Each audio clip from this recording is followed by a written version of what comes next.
साधकों, आज हम संसार के सबसे बड़े महामंत्र और मंत्रों के मंत्र राज जिसे कहा जाता है, यानी कि श्री राम मंत्र के जप करने वाले साधक के जीवन में किस प्रकार के लाभ होने लगते हैं, उसके जीवन में क्या क्या चमत्कार होने लगते हैं, इसके बारे में चर्चा करेंगे। और श्री राम महामंत्र के बारे में दुनिया में कौन नहीं जानता। राम नाम की सिद्धि और उसकी शक्ति की बात भी करेंगे, जिनकी प्राप्ति का राम नाम के साधक को होती ही होती है। ये अटल है। मेरे अपने बहुत से गुरु भाई हैं जिन्होंने अपने जीवन में सिर्फ और सिर्फ राम नाम की ही साधना की है। उन्होंने और कोई मंत्र का जप किया ही नहीं। उनमें से बहुत से मेरे सन्यासी गुरु भाई भी हैं, तो बहुत से मेरे गृहस्थ गुरु भाई भी हैं। उनको जो अनुभव प्राप्त हुए, उनके पास जो भी स्थितियां मैंने देखी, उनके पास जो मैंने सिद्धियां देखी, आज मैं उन्हीं की चर्चा आपके साथ करूंगा। ये बिल्कुल 100% अनुभव जनित बातें हैं। ये किसी भी ग्रंथ में से उठाई हुई बातें नहीं है, या मनगढ़ंत बातें बिल्कुल भी नहीं है। इनमें से एक भी अक्षर ऐसा नहीं है जो कि एक राम नाम के साधक के जीवन में घटता नहीं है। इसको कोई भी नकार ही नहीं सकता, क्योंकि राम ही इस पूरे ब्रह्मांड के चक्रवर्ती राजा हैं। तो उनके नाम से, उनकी आराधना से, उनकी भक्ति से कैसे और क्या चीज़ें प्राप्त होती हैं, इतिहास उठाकर देख लो। मुझे ज़्यादा कुछ बोलने की आवश्यकता ही नहीं, फिर भी कुछ ना कुछ तो चर्चा मैं अवश्य ही करूँगा। कितने सारे संत हुए हैं, कितने सन्यासी, कितने बड़े बड़े साधक हुए हैं, जिन्होंने सिर्फ राम मंत्र के जप से ही क्या कुछ नहीं कर दिया। क्योंकि इतनी महान साधना की चर्चा अगर साधकों के बीच में ना की जाए तो फिर क्या साधना की बातें की। प्रमुख रूप से मैंने जो राम नाम के साधकों में जो प्रमुख लाभ देखे हैं, मैं उनके बारे में आपको बताऊंगा। सबसे पहले तो राम नाम के जप से साधक के अंदर से बुराइयां खत्म होने लगती हैं, उसकी बुरी आदतें खत्म होने लगती हैं। क्योंकि बुरी आदतें ही जीवन को नकारात्मकता की तरफ ले जाती हैं। सिर्फ आदतें ही हैं जो कि इंसान को बना भी सकती हैं, उसे मिटा भी सकती हैं। उसकी बुरी आदतें खत्म होने लगती हैं और उसके अंदर जन्म जन्म से जमा हुए पाप नाश होने लगते हैं और उसके पुण्य संचय होने लगते हैं। उसकी बुद्धि निर्मल होने लगती है, समझ आने लगती है, गहराई आने लगती है। साधक के मन में सुख दुख का प्रभाव पहले जैसा नहीं पड़ता। साधक के अंदर एक गंभीरता आने लगती है। उसका व्यक्ति तब निखरने लगता है। लोग खुद ब खुद कहने लग जाते हैं कि ये व्यक्ति पहले जैसा नहीं रहा। वह ना तो ज़्यादा किसी चीज़ से आनंदित होता है, तो ना ही किसी चीज़ों से घबराता है। और साहस तो उसके अंदर एक दावानल की तरह आने लगता है। साधक की सांसारिक वासनाएं कम होने लगती हैं। साधक को अपने जीवन में अपने लक्ष्य ही नजर नहीं आने लगते हैं। सिर्फ उसको अपनी दिशा साफ दिखाई देने लगती है कि उसे क्या करना है, ये जीवन उसे क्यों मिला है। जगह जगह इधर उधर भटकने, नए नए कार्य करने की तरफ उसका मन हटकर सीधे अपने लक्ष्य की ओर ही अग्रसर होने लगता है। और साधक के मन की चंचलता, उसका छिछोरापन मिटने लगता है। साधक को वास्तव में जीवन के रहस्य समझ में आने लगते हैं। और साधक के अंतःकरण में अंतर्यामी परमात्मा की प्रेरणा प्रकट होने लगती हैं। फिर उसे कहीं बाहर से किसी से कुछ मार्गदर्शन लेने की आवश्यकताएं नहीं रहती। केवल 1-1.5 साल की ही राम मंत्र की साधना का जप करने से ही साधक के अंदर से ही परमात्मा की प्रेरणाएं मिलने लगती हैं। उसे समझ में आने लगता है कि उसे क्या कार्य करना चाहिए और उसे क्या कार्य नहीं करना चाहिए। साधक को ये एक बेहद महत्वपूर्ण समय होता है साधक का, क्योंकि जीवन में अगर सही गाइडेंस मिल जाए तो कोई भी व्यक्ति अपने जीवन में सफल हो ही सकता है। अगर किसी भी क्षेत्र में मिस गाइडेंस मिल गई तो लोग कहीं से कहीं के नहीं रहते। ये आप खुद आजमा कर देख लें। राम महामंत्र जप से साधक का अभिमान गलना शुरू हो जाता है। फिर उसे अपने अंदर उस स्थिति का एहसास होने लगता है कि वह है क्या, वह है क्या। वो जो अपने बारे में समझता है, वो जो असल में वो है, उसको अपनी असलियत के बारे में समझ में आने लगता है। बस यहीं से शुरू हो जाती है मानव से महामानव बनने की प्रक्रिया। क्योंकि जब तक व्यक्ति अपनी कमजोरियों और अपनी शक्तियों के बारे में जानता ही नहीं, तो उसके जीवन में विकास की गति पकड़ ही नहीं सकती। और साधक की बुद्धि में शुद्ध सात्विक प्रकाश आने लगता है। हाँ, उसे समझ में आने लगता है उसे दुनिया में किस तरह के शब्द बोलने चाहिए, किस तरह का खाना पीना खाना चाहिए। सिर्फ मनुष्य ही नहीं, उसे अन्य जीवों में भी कुछ ऐसी चीजें दिखाई देने लगती हैं कि फिर वह नहीं रह जाता जो वो पहले था। और यहाँ साधक का अविवेक नष्ट होकर विवेक जागृत होने लग जाता है। साधक फिर हर रोज हर चीज में नाप तोल कर व्यवहार करने लग जाता है, जो कि हमेशा उचित रहता है। यहाँ पर आकर साधक क्रोध को अपने ऊपर हावी नहीं होने देता। वो क्रोध को अपना काम करने ही नहीं देता, बल्कि क्रोध को अपने अनुसार चला सकने की शक्ति उसके अंदर आने लगती है और क्रोध को अपने अनुसार यूज करने लगता है। मैं ये नहीं कह रहा कि क्रोध करना बुरी बात है, लेकिन क्रोध को किस तरह से इस्तेमाल किया जाए, क्रोध की शक्ति को, इसके बारे में जानकारी होना, ज्ञान होना अत्यंत आवश्यक है।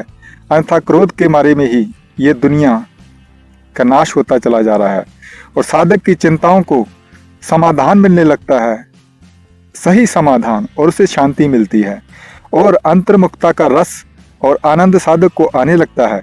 फिर साधक को संसार में यहाँ वहाँ भटकने की अभिलाषा ही खत्म हो जाती है।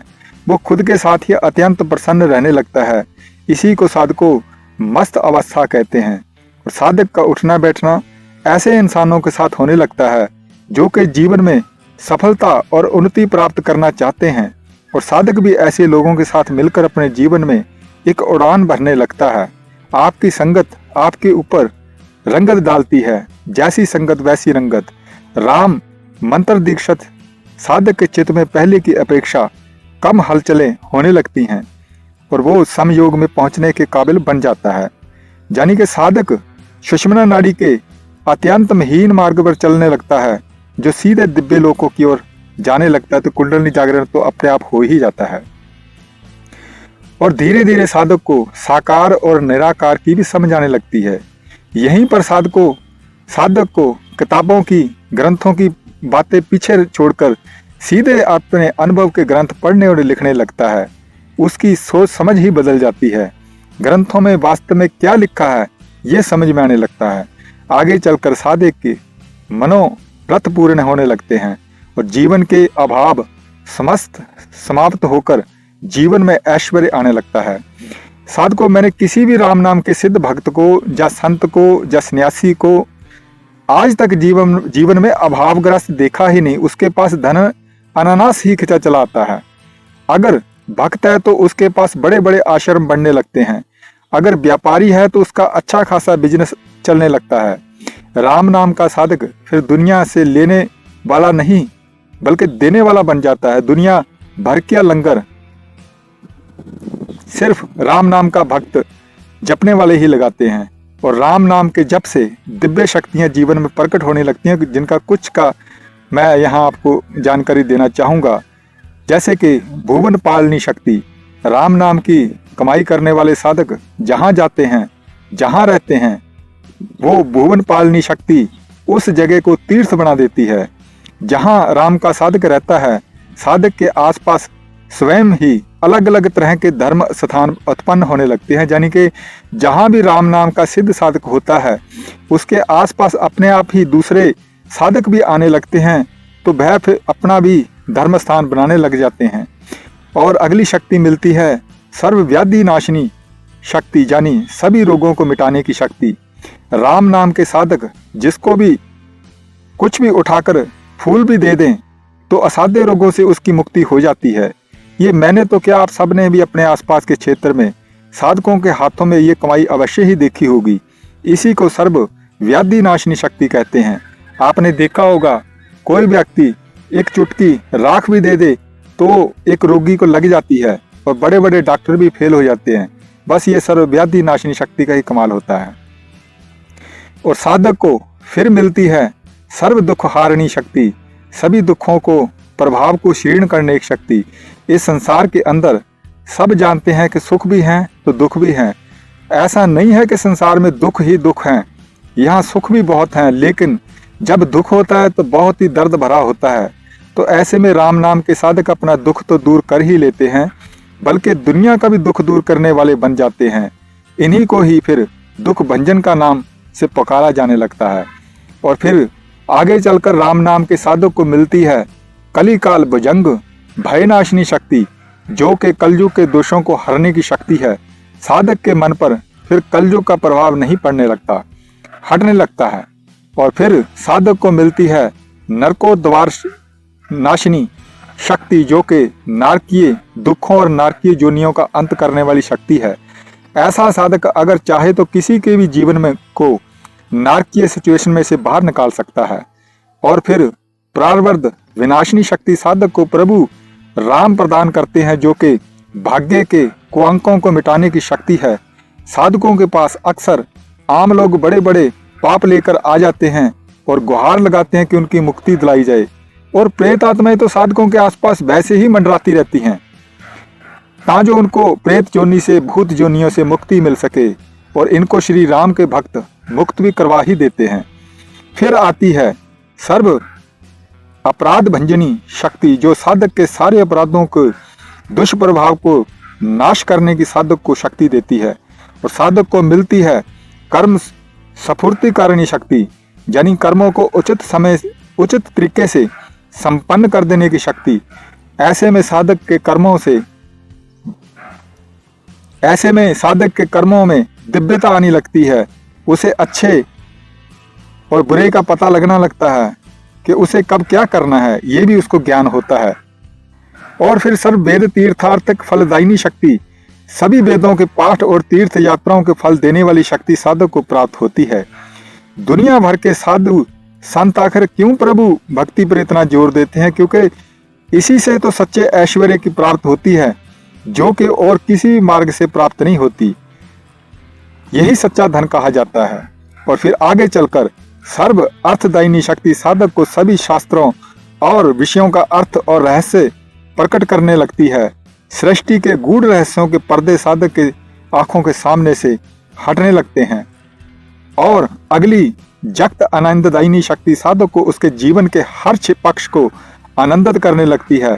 साधक का चित्त हमेशा ही गदगद अवस्था में रहता है। और साथ में गति दायिनी शक्ति साधक को दुनिया की हर दुर्गति से बचाकर उसे सदगति की तरफ ले जाती है। साधक के जीवन में भटकाव समाप्त होने लगते हैं। जो भी शक्तियां साधक को उसके साधना पट से गतिहीन करने के लिए, गति भ्रष्ट करने के लिए आती हैं, तो यही शक्ति साधक की रक्षण करती है। और श्री राम मंत्र की साधना करते साधक की मुक्ति प्रदायिनी शक्ति भी मिल जाती है, यानी कि इच्छित मुक्ति प्रदान करने की शक्ति। इसी के दम पर साधक लोगों को उनके दुखों से मुक्ति दिलाने लगते हैं। राम महामंत्र जप करने से साधक को वैकुंठ लोक दायिनी शक्ति और भगवत धाम प्राप्त करने की शक्ति भी प्राप्त हो जाती है। इसी कारण से राम महामंत्र को तारक महामंत्र भी कहा जाता है। और फिर भगवती प्रीतिदायिनी शक्ति साधक को भगवान की प्रीति प्रदान करने की शक्ति देती है। देखो, साधना पथ पर सिद्धि अत्यंत महत्वपूर्ण है, क्योंकि साधकों के पास बहुत कम लोग ही, साधना के क्षेत्र में बहुत कम लोग ही चल पाते हैं। सामने खजाने देखकर भी साधना करने का मन नहीं करता। तो साधकों राम महामंत्र की मंत्र दीक्षा लेकर भगवान राम का नाम जप करने वालों को इस प्रकार की अनेक अनेक लाभ और सिद्धियां की प्राप्ति होती है, जिसका पूर्ण वर्णन करना असंभव है। राम मंत्र के गुण नहीं कह सकते, बल्कि इसकी साधना करके ही इस महामंत्र की महिमा को जाना जा सकता है। इसलिए हे साधकों, उठो, जागो और ब्रह्मनिष्ठ सदगुरुओं से दीक्षाएं प्राप्त करके नियम पूर्वक जप करो, साधना करो। फिर देख लीजिए सफलताएं आपकी दासी बनने को बिल्कुल तैयार खड़ी हैं। अब हम ये चैनल धीरे धीरे दिव्यता की ओर बढ़ने शुरू हो गया है। मैं अभी उत्तराकांक्षी में हूँ, शीघ्र ही नीचे की तरफ आऊँगा तो दीक्षाओं का कार्यक्रम भी शुरू कर देंगे।